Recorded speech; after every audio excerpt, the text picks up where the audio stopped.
عباد الله من أهل السنة، تمسكوا بهذا المنهاج واعلموا أنه لكم شرف في الدنيا والآخرة، به ترفع أقداركم، به تذكر في المعالي أسماؤكم، به تأتيكم في القبور أعمالكم، تكون سببا في رفع درجاتكم وتكفير سيئاتكم ومحو خطيئاتكم.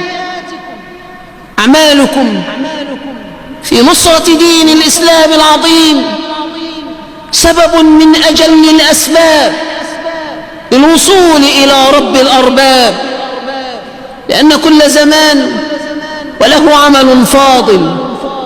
وفي زمان الظلمات، في زمان إخراج الناس من النور إلى الظلمات، الدعوة إلى الله لإخراج الناس من الظلمات إلى النور هي من أرجى الأعمال، أعظم من إنفاق المنفقين، أعظم من بذل الباذلين، أعظم من قيام القائمين، أعظم من صيام الصائمين.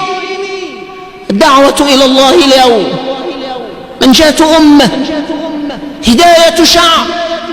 الدعوة إلى الله اليوم أكبر حائط صد لمكر أعدائنا للوصول إلى ديارنا، فإذا ما تركنا ذلك فقد عرضنا دولنا وعرضنا أمتنا وعرضنا بيوتنا لخطر الله به عليم.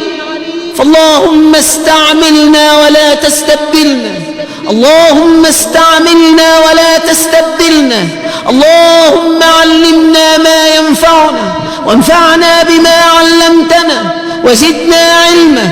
اللهم اجعلنا لك شكارين واجعلنا لك ذكارين واجعلنا على صراطك المستقيم سائرين، ومسكنا بالعروة الوثقى حتى نلقى وجه ربنا الكريم. وصلى الله وسلم على نبينا محمد صلى الله عليه وعلى آله وسلم.